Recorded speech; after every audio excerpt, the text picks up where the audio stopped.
নমস্কার বন্ধুরা, কেমন আছো সবাই? আশা করি সকলেই ভালো আছো। আমার চ্যানেলে সকলকেই স্বাগত জানিয়ে আরও একটা নতুন ভিডিও শুরু করছি। শীতের সকালে সংসারে কাজকর্মের পাশাপাশি যেহেতু অনেক দিন বাদে ননদরা এসেছে আমাদের বাড়িতে, তো ননদদের সঙ্গে রান্না বান্না ও খাওয়া দাওয়া করে আজকের দিনটা কিভাবে কাটালাম তারই একটা ছোট্ট ভিডিও নিয়ে তোমাদের সামনে হাজির হয়েছি। শীতের সকালে তাড়াতাড়ি করে ঘুম থেকে উঠে এদিকে আমি কিন্তু বাসি উঠোনটা ঝাড়ু দিয়ে দিচ্ছি। আর আজকে কিন্তু ভালোই ঠান্ডা পড়েছে, তাই তো গায়ে চাদর আর কিন্তু পায়ে মোজাটাও কিন্তু পরে নিয়েছি। এবার আমার ভেতরের উঠোনটা ঝাড়ু দেওয়া কমপ্লিট হয়ে গেছে, এখন কিন্তু আমি রাস্তার সাইডটা ঝাড়ু দিয়ে দিচ্ছি। আর আজকে না আকাশে কিন্তু বেশ ভালোই কিন্তু কুয়াশা নেমে এসেছে। তো আকাশের অবস্থা দেখে তোমরা কিন্তু বুঝতেই পারছো। আর এদিকে হচ্ছে আমি কিন্তু ঝাড়ু দিয়ে দিচ্ছি। তো সকালবেলা ঘুম থেকে উঠলেই যতই শীত থাকুক বা গরম থাকুক, আমরা যেহেতু বাড়ির বউ, তাই তো আমাদের সংসারের কাজ কিন্তু প্রত্যেক দিন নির্দিষ্ট ধারায় কিন্তু চলতেই থাকে।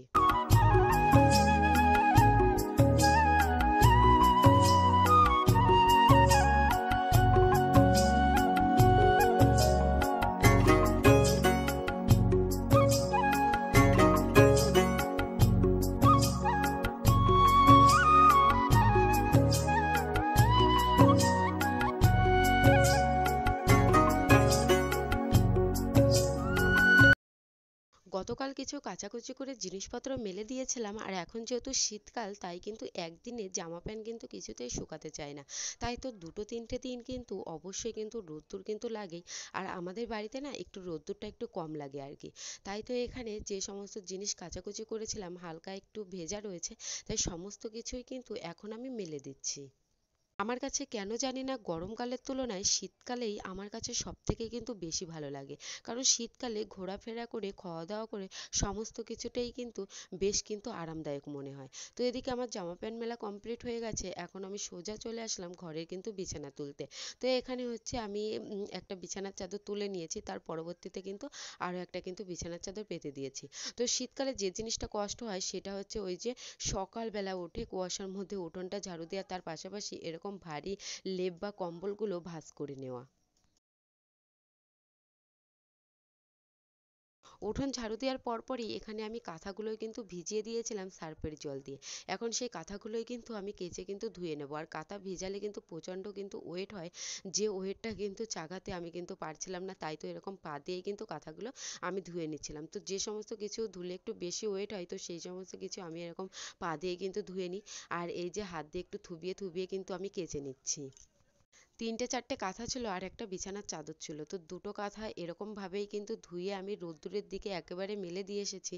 তো যে জায়গাটায় একটু বেশি রোদ্দুর লাগে, আর এই যে একটা কাঁথা, এই কাঁথাটাও কিন্তু এখন আমি বেশ ভালো করে কিন্তু পা দিয়েই কিন্তু ধুয়ে নিচ্ছি আর কি। তো আমার পক্ষে এই কাঁথা কিন্তু চাগিয়ে কাচাটা কিন্তু সম্ভব নয়, তাই তো এইভাবে যতটুকু পারছি ততটুকুই কিন্তু আমি কেচে নিচ্ছি। আর শীতকালে যদি একটু সকাল সকালে যদি একটু কাচাকুচি করা যায়, তাহলে দেখা যায় যে জিনিসপত্রগুলো অনেকটাই কিন্তু আঁশ হয়ে এসেছে। গতকাল আরও একটু রোদ্দুরে দিলে দেখা যাবে যে ভারী ভারী কাঁথাগুলো কিন্তু শুকিয়ে যাবে। আর যে সমস্তগুলো হালকা পাতলা সেগুলো তাড়াতাড়ি করে ধুয়ে মেলে দিলে কিন্তু একদিনের মধ্যেই কিন্তু শুকিয়ে যায়। আর যে সমস্ত জিনিস একটু ভারী সেগুলো কিন্তু দিনের দিন শুকাতে চায় না, দুটো দিন অন্তত কিন্তু রোদ্দুরে দিতেই হয়। সকালবেলার দিকে সংসারের কাজকর্মগুলো কিন্তু বেশ আনন্দের সঙ্গে করছিলাম, যেহেতু বাড়িতে ননদ তার পাশাপাশি অনেক আত্মীয় স্বজন এসেছে। কিন্তু হঠাৎ দুপুরবেলার দিকে এরকম একটা মৃত্যুর সংবাদ শুনে মনটা কিন্তু একেবারেই খারাপ হয়ে গেছে। এত দূরে বাড়ি যে হঠাৎ করে যে পৌঁছে যাব মৃত্যুর সংবাদটা পেয়ে, সেই সময়টুকুও কিন্তু আমার হাতে নেই। আজকে সকালবেলা থেকে সংসারের কাজকর্মগুলো বেশ হাসিমুখে করছিলাম, কারণ বাড়িতে আজকে অনেকগুলো ননদ, তার পাশাপাশি মাসি শাশুড়ি ও দিদা শাশুড়িও কিন্তু এসেছিল। হঠাৎ দুপুরবেলা মৃত্যুর সংবাদ পেয়ে মনটা কিন্তু ভীষণ খারাপ হয়ে গেছে। কারণ কাজকর্মের ফাঁকে এরকম মৃত্যুর সংবাদ শুনলে ভীষণ কিন্তু খারাপ লাগে। আর এত দূরে বাড়ি আমি কিন্তু যেতেও পারছি না। এদিকে সকালবেলা আমার শ্বশুরমশাই বাজারে গিয়ে কিন্তু মুরগি এনেছে, যেহেতু ননদরা আর থাকবে না, বাড়িতে চলে যাবে। তার পাশাপাশি মামা শ্বশুর বাড়ি থেকেও কিন্তু কাঁকড়া মাছ, তার পাশাপাশি কিন্তু তেলাপিয়া মাছগুলোও পাঠিয়ে দিয়েছে। সংসারে কাজকর্ম করতে করতে দুপুরবেলার দিকে খবর এলো যে মেসোমশাই আর নেই। তো এত দূর বাড়ি হঠাৎ করে যেতেও পারছি না। এখন যদি আমি ট্রেন ধরে যদি বাড়ির উদ্দেশ্যে রওনা দিই, তাহলে কিন্তু লাস্ট ট্রেনটা আমি কিন্তু ধরতেই পারবো না। তাই তো আজকে যাওয়াও কিন্তু হলো না।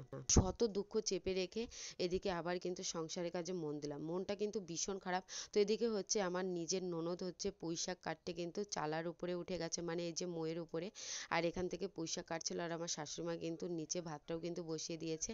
এই যে পুঁই শাকগুলো দেখতেই পাচ্ছ, তো বাড়িতে যদি এরকম শাকসবজি থাকে তাহলে কিন্তু বেশ কিন্তু ভালো লাগে। শীতের সময় যে কোনো সবজি যদি রান্না করো তাহলে কিন্তু খেতে বেশ ভালো লাগে।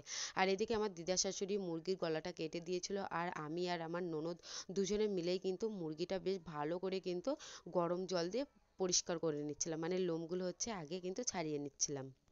একদিকে মন খারাপ আর অন্যদিকে সংসারের কাজকর্মগুলোও কিন্তু মন খারাপের মধ্যে দিয়ে সেরে নিচ্ছি, যেহেতু ননদরা এসেছে অনেক দিন বাদে, তারাও যেহেতু বাড়িতে যাবে, তাই তো তাদের জন্য একটু ভালো মন্দ রান্না বান্না আর একটু তো গোছান গাছান তো রয়েছে।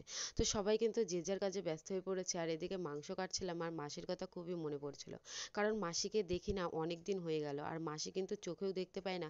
তিনটে মানুষের সংসার ছিল, তো ভাইটা অল্প বয়সে বাবা হারা হয়ে গেল। একটা কথা কি, ভগবান যখন বিপদ দেয় চতুর্পাশ থেকেই কিন্তু বিপদগুলো ঘনিয়ে কিন্তু দেয়।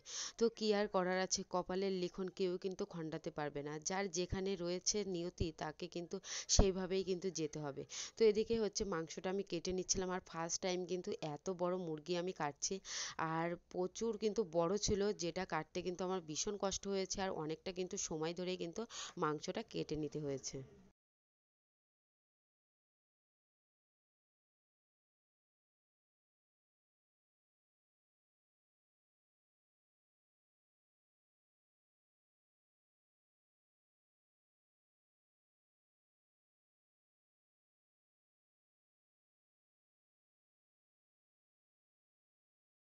এরকম ভাবেই কিন্তু আমি আস্তে ধীরে হচ্ছে মাংসটা আমি কেটে নিচ্ছিলাম। তার পাশাপাশি অন্যদিকে এখানে হচ্ছে আমার ননদরা কিন্তু বসে রয়েছে, ফোন দেখছিল, আর এখানে হচ্ছে দুটো মাম্মাম রয়েছে আর কি, যারা কিন্তু একে অপরের সঙ্গে ভীষণ মারপিট করে, দুষ্টুমিটাও কিন্তু সেই পরিমাণে করে, আবার একে অপরের প্রতি কিন্তু ভালোবাসাটা সুন্দর। তো এখানে রান্না করছিল আর আমাকে কিন্তু খেতে দিচ্ছিল, আর আমাকে ডাকে হচ্ছে লাল মামি বলে। তো এখানে হচ্ছে দুই বোনের ভালোবাসা দেখে আমি তো ভীষণ অবাক, কারণ দুই বোন যেরকম মারপিট করে তার পাশাপাশি কিন্তু একে অপরকে ভীষণ কিন্তু ভালোবাসে। এখন বাজে হয়তো সকাল 10:30 থেকে 11টা, আর এই টাইমে কিন্তু তোমাদের দাদাভাই ঘুম থেকে উঠেছে। এদিকে ভাই বোনের মিষ্টি ঝগড়া দেখে আমি তো ভীষণ অবাক।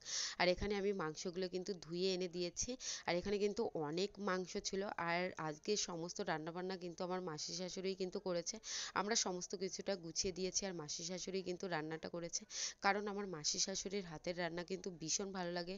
যতবারই আসুক না কেন মাসি, ততবারই কিন্তু মাসিকে দিয়েই কিন্তু মাংসটা রান্না করে নিই।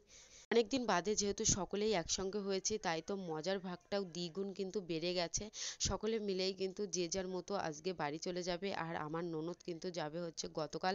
তো যাই হোক, বাড়িটা কিন্তু আবার কিন্তু ফাঁকা হয়ে যাবে। তো এদিকে হচ্ছে কড়াইতে কিন্তু লাস্টে আর মাংসটা কিন্তু রান্না করতে পারিনি, লাস্টে কিন্তু এরকম হাঁড়িতেই কিন্তু মাংসটা বসানো ছিল। একদিকে আনন্দের আমেজ আর অন্যদিকে কিন্তু কান্নাকাটির রোল। কি আর করা যাবে, আমার যেহেতু বিয়েটা হয়েছে এতই দূরে, যে হুটহাট করে যে আমি বাপের বাড়িতে যাব সেই পরিস্থিতিটাও কিন্তু নেই। আর আমার বাপের বাড়ি থেকে কিন্তু আমার মাসি বাড়ি বা মামা বাড়ি কিন্তু বেশি দূর নয়, একেবারেই কিন্তু কাছে। তো যাই হোক, সময় পেলে কিন্তু আমি অবশ্যই কিন্তু যাব। আর এদিকে হচ্ছে হাঁড়িতে কিন্তু মাংস রান্নাটাও কিন্তু কমপ্লিট হয়ে গেছে। এবার তাড়াতাড়ি করে কিন্তু সকলকে কিন্তু খেতে দিয়ে দেবো, কারণ বেলাটাও যেহেতু অনেকটাই হয়ে গেছে। মাংস কিন্তু সবসময় উনুনের রান্নাটাই কিন্তু বেশি ভালো লাগে গ্যাসের রান্নার থেকে, তাই তো আমাদের বাড়িতে গ্যাস থাকুক বা না থাকুক, যখনই মাংস রান্না করা হয় তখনই কিন্তু এরকমভাবে উনুনেই কিন্তু রান্না করে নিই। কেন জানি না, উনুনের মাংস রান্না আর শিলনোড়ায় বেটে মশলা দিয়ে যদি রান্না যদি করা যায় তাহলে কিন্তু খেতে কিন্তু ভীষণ ভালো লাগে। মাংসর কালারটা দেখেই কিন্তু তোমরা বুঝতে পেরে গেছো যে কালারটা কত সুন্দর এসেছে, আর খেতেও কিন্তু দুর্দান্ত কিন্তু সুন্দর হয়েছিল। তো চলো, মাংসটা প্রায় রান্না করা হয়ে গেছে, এবার হচ্ছে হাঁড়িটা শুদ্ধ নামিয়ে নিই।